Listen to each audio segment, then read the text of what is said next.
नमस्कार बच्चों, आप सबका बोर्ड भरे क्लासेस में स्वागत है। बच्चों, मैं आज क्लास 12th के कॉमर्स के स्टूडेंट्स के लिए अकाउंटेंसी में से आप लोगों को पार्ट 3 वित्तीय विवरणों का विश्लेषण एनालिसिस ऑफ स्टेटमेंट ऑफ में से मैं आप लोगों को रेशो एनालिसिस अनुपात रेशो या आपका लेखांकन अनुपात अकाउंटिंग रेशो चैप्टर से मैं आप लोगों को कुछ समझाने जा रहा हूं और ये एग्ज़ाम में कंपलसरी सीजी और सीबीएसई में पूछा जाता है। आज से मेरी एक रिवीजन क्लास स्टार्ट हो रही है जिसमें मैं अकाउंट्स क्लास 11th और क्लास 12th के स्टूडेंट्स को कंटिन्यूस किसी एक चैप्टर्स को कॉन्सेप्ट क्लियर करूंगा और कुछ इम्पोर्टेंट क्वेश्चंस बताऊंगा। चलो बच्चों, आज देखते हैं क्लास 12th के स्टूडेंट्स के लिए पार्ट 3 बुक्स में से हमारा है वित्तीय विवरणों का विश्लेषण में हम देख रहे हैं लेखांकन अनुपात अकाउंटिंग रेशो। तो बच्चों, इसमें अकाउंटिंग रेशो में मुख्यतः 3 रेशो पढ़े जाते हैं, जिसमें एक है तरलता अनुपात लिक्विडिटी रेशो। इसमें इसका पार्ट 2 आता है सॉल्वेंसी रेशो भी आता है, शोधन अनुपात। दूसरा हमारा आता है क्रियाशीलता अनुपात एक्टिवेटर्स रेशो, या इसको हम टर्नओवर रेशो भी कहते हैं। और तीसरा आता है आपका प्रॉफिटेबिलिटी रेशो, जिसको हम लाभदायकता अनुपात कहते हैं। इसमें भी 2 पार्ट में बटा हुआ है।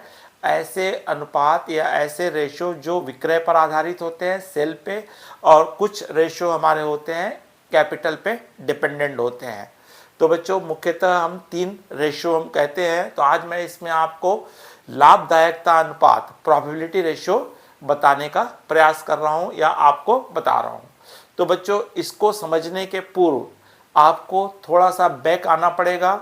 आपने क्लास 11th में आपने ट्रेडिंग अकाउंट और प्रॉफिट एंड लॉस अकाउंट आपने पढ़ा है। तो ट्रेडिंग अकाउंट और प्रॉफिट एंड लॉस अकाउंट से ही ये रिलेटेड जो हमारे हैं ये लाभदायकता अनुपात है, एक हमारे जिसमें हम gross profit ratio, net operating profit ratio, आपका प्रॉफिट रेशो, तो इस प्रकार हमारे 4 रेशो इसमें हमको निकालना होता है। Gross profit ratio, net profit ratio, operating ratio और नेट ऑपरेटिंग प्रॉफिट रेशो, सकल लाभ अनुपात, शुद्ध लाभ अनुपात, संचालन अनुपात और शुद्ध संचालन लाभ अनुपात। तो ये 4 रेशो जो है बच्चों, ये profit and loss account, trading account और प्रॉफिट एंड लॉस अकाउंट्स पे डिपेंडेंट है। इसी के आधार पर निकाले जाते हैं। तो इसके आधार पर किस प्रकार निकाले जाते हैं मैं आज आपको विस्तार के साथ समझा रहा हूँ। ठीक उसी प्रकार हमारे लिक्विडिटी रेशो और एक्टिवेटर्स रेशो जो है ये हमारे बैलेंस शीट पे डिपेंडेंट होते हैं। तो नेक्स्ट वीडियो में आपको बैलेंस शीट के माध्यम से इन रेशो को समझाने का प्रयास करूंगा। चलिए बच्चों, आज हम देखते हैं लाभदायकता अनुपात, देखते हैं प्रॉफिटेबिलिटी रेशो देखते हैं, जिसमें मैंने आपको एक ट्रेडिंग अकाउंट और प्रॉफिट एंड लॉस अकाउंट का एक फॉर्मेट बना के कुछ रखा है, जिसमें हमको ओपनिंग स्टॉक दिया है 50,000 रुपये, परचेज है कैश परचेज है 2 लाख रुपये, क्रेडिट परचेज है 2 लाख रुपये, टोटल परचेज है 4 लाख, जिसमें से हमने 50,000 रुपये परचेज रिटर्न माइनस कर दिए हैं। तो नेट परचेज हमारा कितना है 3,50,000 रुपीज़ है। और कुछ हमारे डायरेक्ट एक्सपेंसेस है, जिसमें वेजेस है 25,000 रुपये, कैरीज इनवर्ड है 15,000 रुपये, फ्यूल एंड पावर है 10,000 रुपये। तो इस तरह से हमारा डायरेक्ट एक्सपेंसेस कितने हैं 50,000 रुपये है। और क्रेडिट साइड में हमको सेल्स दिया है, विक्रय दिया है, जिसमें कैश सेल है 3 लाख रुपीज़, क्रेडिट सेल है, उधार विक्रय है 2,50,000 रुपये, जिसमें हमको टोटल सेल है 2,50,000 का, जिसमें हमको सेल्स रिटर्न हमारा कितना है 50,000। तो 5 लाख रुपए हमारा नेट क्या आ चुका आपका परचेस नेट सेल आया और क्लोजिंग स्टॉक दिया है। तो इस तरह से बच्चों पहले हमने ट्रेडिंग अकाउंट बनाया है जिसका आपको ग्रॉस प्रॉफिट आया है। तो पहले मैं इसी के आधार पर आपको ग्रॉस प्रॉफिट रेशियो बताता हूं, फिर हमारा नेट प्रॉफिट ऑपरेटिंग रेशियो हम प्रॉफिट एंड लॉस से देखेंगे। तो सबसे पहले बच्चों ग्रॉस प्रॉफिट रेशियो का फार्मूला क्या है। तो ग्रॉस प्रॉफिट रेशियो हमारा निकलता है ग्रॉस प्रॉफिट रेशियो बराबर होता है आपका gross profit upon net sales into 100, क्योंकि यहाँ पे परसेंटेज पे निकाला जाता है इसलिए हमको 100 लिया जाता है।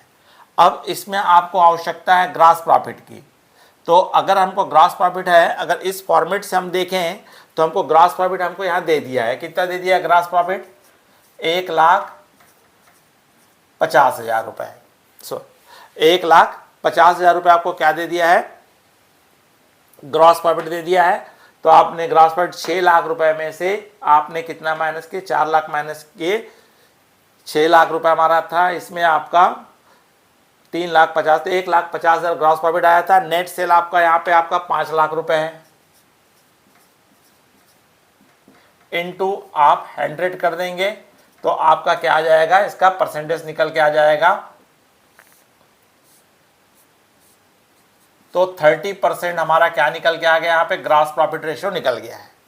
अगर आपको स्पष्ट रूप से प्रश्न में आपको दिया हुआ है, ग्रॉस प्रॉफिट भी दिया है, नेट सेल भी दिया है, तो आपको कोई प्रॉब्लम नहीं है, ग्रॉस प्रॉफिट ले लेंगे upon net cell into 100।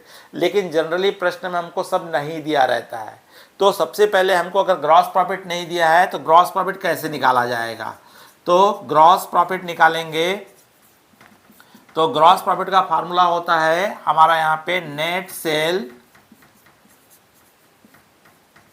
Minus cost of goods sold, सकल लाभ बराबर शुद्ध विक्रय माइनस बेचे गए माल की लागत। अब यहाँ पे आपको नेट सेल अगर दिया है तो अच्छी बात है, नहीं दिया है तो आपको नेट सेल निकालना होगा। तो नेट सेल कैसे निकलता है, तो नेट सेल्स बराबर होता है टोटल सेल्स माइनस आपका सेल्स रिटर्न, सेल्स रिटर्न। तो अगर आपके पास टोटल सेल नहीं दिया हुआ है तो आपको पहले क्या निकालना पड़ेगा, टोटल सेल निकालेंगे। तो टोटल सेल्स निकलता है cash sales plus credit sales. तो इस तरह से आपको प्रश्न में, मान लीजिए हमको क्वेश्चंस में ट्रेडिंग अकाउंट बना के न दिया हो और सभी जानकारी अलग अलग हमको विस्तृत जानकारी दिया होगा, तो उस कंडीशंस में सबसे पहले हमको क्या निकालना है, नेट सेल निकालना है। तो नेट सेल निकालने के लिए हमको क्या चाहिए, टोटल सेल चाहिए। और टोटल सेल कैसे निकलता है, cash sales plus credit sale निकलता है। तो अब यहाँ पे आपको दिया हुआ है कैश सेल कितना दिया है, 3 लाख रुपए। कैश सेल कितना है, 3 लाख रुपए है, और क्रेडिट सेल कितना दिया है, 2,50,000 रुपए। तो दोनों को ऐड करोगे तो आपका कितना आ गया, 5,50,000 रुपए। तो ये 5,50,000 रुपये हमारा क्या आया है, टोटल सेल आया है। 5,50,000 रुपये टोटल सेल है। इसमें से सेल्स रिटर्न कितना बताया, 50,000 रुपये है। तो आप इसमें से 50,000 रुपये आप माइनस कर दीजिए तो आपका कितना आ गया, नेट सेल कितना आ गया, 5 लाख रुपये। तो इस तरह से अगर आपको अलग अलग जानकारी दिया हुआ है तो आप वहाँ से सब डाटा को उठा करके आपको पहले टोटल सेल निकाल लेंगे, फिर टोटल सेल निकाल के उसमें सेल्स रिटर्न माइनस करेंगे तो नेट सेल आ जाएगा। और इस नेट सेल में से आपको कास्ट ऑफ गुड्स सोल्ड घटाना है। क्या घटाना है, कास्ट ऑफ गुड्स सोल्ड। तो अब आपको कास्ट ऑफ गुड्स सोल्ड निकालना पड़ेगा। तो कास्ट ऑफ गुड्स सोल्ड कैसे निकलता है, तो कास्ट ऑफ गुड्स सोल्ड, तो इसका फार्मूला होता है opening stock plus net purchase plus direct expenses minus closing stock. तो आपका क्या है, कास्ट ऑफ गुड्स सोल्ड निकालने का आपका क्या है फार्मूला है, क्या फार्मूला है, opening stock plus net purchase plus direct expenses minus closing stock. तो आप यहां से आप उठा सकते हैं, आपके पास प्रश्न में दिया हुआ है। तो सबसे पहले आप यहां ले लीजिए, ओपनिंग स्टॉक आपको कितना दिया है, 50,000 रुपए,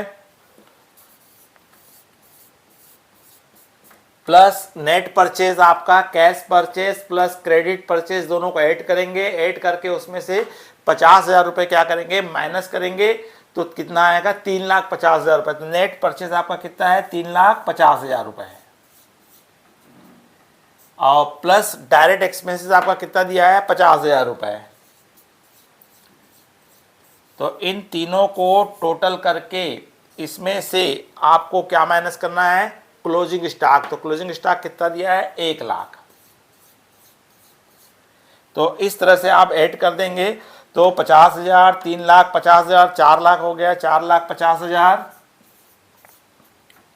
अब इस 4,50,000 में से 1 लाख माइनस कर देंगे, तो आपका आएगा 3,50,000 कास्ट ऑफ गुड्स सोल्ड निकलेगा। क्या निकल जाएगा, कास्ट ऑफ गुड्स सोल्ड कितना निकल जाएगा, 3,50,000। अब 3,50,000 आपको मिल चुका है, तो 3,50,000 को कास्ट ऑफ गुड्स सोल्ड में आप बैठा दीजिए। और इस तरह से आपका नेट सेल में से कास्ट ऑफ गुड्स सोल्ड को आप माइनस करेंगे, तो ये आपका क्या निकल गया है, 1,50,000 रुपये आपका ग्रॉस प्रॉफिट आ गया। अब इस ग्रॉस प्रॉफिट में आप फार्मूला में रख दीजिए, ग्रॉस प्रॉफिट 1,50,000 रुपये, नेट सेल आपका आया था 5 लाख रुपए इंटू 100, तो आपका 30% निकल करके आ जाएगा। तो इस तरह से बच्चों आपको सर्वप्रथम ग्रॉस प्रॉफिट रेशो हमको निकालना होता है। लगभग हर क्वेश्चंस में आपको, हर परीक्षा में, चाहे सीजी हो सीबीएसई हो, आपको एक ग्रॉस प्रॉफिट रेशियो कंपलसरी निकालने के लिए कहेगा। तो एक बार और देख लीजिए, ग्रॉस प्रॉफिट रेशियो का फार्मूला क्या है, gross profit upon net cell into 100। हमको इसके लिए चाहिए ग्रॉस प्रॉफिट और क्या चाहिए आपको, नेट सेल। तो पहले हमको नेट सेल निकालना है। तो नेट सेल कैसे निकलेगा, तो नेट सेल का फार्मूला होता है total sales minus sales return. अब टोटल सेल्स दिया है तो अच्छी बात है, नहीं दिया है तो आपको कैलकुलेट करना पड़ेगा।